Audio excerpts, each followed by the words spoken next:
The episode opens with children playing in a government office, their action figure game foreshadowing themes of betrayal and punishment before Claire Underwood asks them to be quiet. Inside a conference room, Congressman Frank Underwood leads a discussion about the potential impact of the Delaware River watershed bill, expressing concern about its effect on Pennsylvania's elections and redistricting. He tasks Christina, a junior member of his team, with convincing representatives that the bill supports responsible drilling and job creation.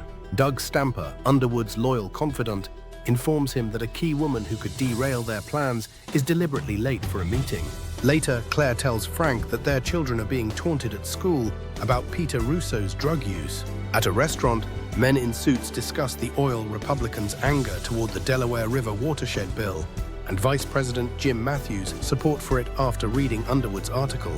Back in a government building, Underwood meets with Remy Danton, who believes Russo is acting out of place and is curious about how much money Danton is giving to Russo's opponent, making Underwood warn him against working against the watershed bill. Peter Russo, campaigning for governor with Matthews' support, exits his campaign bus to a cheering crowd. At the office, Zoe Barnes prepares for a clandestine meeting as her colleague Janine Skorsky jokes about a mysterious booty call and receives a call from Underwood to Nekil. Frank Underwood waits for Zoe, then returns home to find Claire upset that he's not sharing his thoughts with her. Underwood and his wife Claire share a quiet moment at home, where Underwood reveals his ruthless ambition as he plays a video game.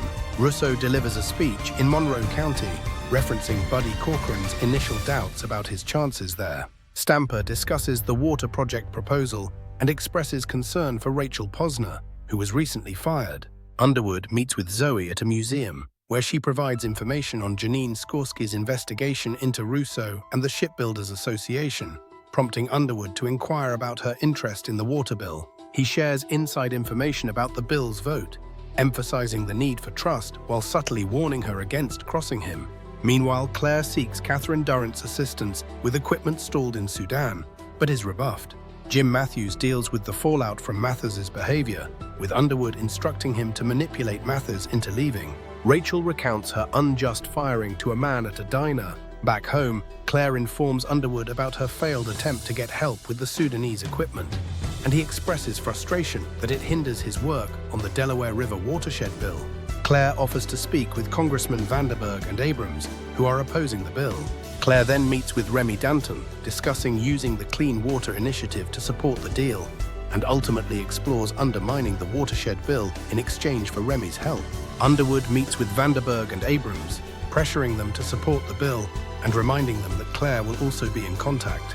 Later, Russo's dissatisfaction is shown when he complains about his steak at a restaurant. Lobbyist Buddy Corcoran pressures restaurant owner Dunbar, threatening to report his undocumented workers to IC if he doesn't cooperate.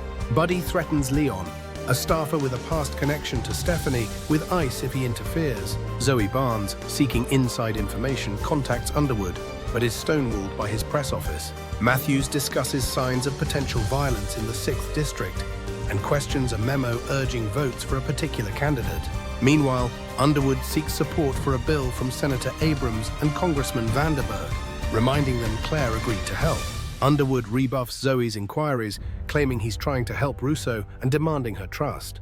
Russo's campaign gains momentum with rallies and speeches. Claire, in turn, asks Linda to manage her schedule and congressional contacts so she can focus on the bill. Underwood discusses the corruption he has witnessed in the US government with Claire. Underwood has sex with Zoe, who afterward demands vote numbers or threatens to expose their affair and his connection to Russo.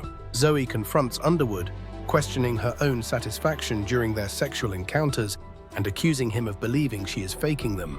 Underwood claims sex is about power, which Zoe scorns, calling him a pimp and demanding payment.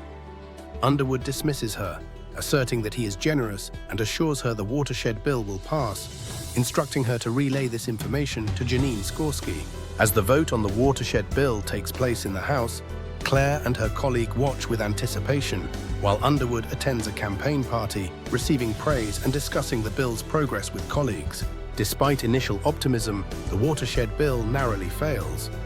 An enraged Underwood demands to know who betrayed him, while Claire looks on with disappointment. Claire laments that their efforts were in vain, and Underwood reiterates his demand to know who lied.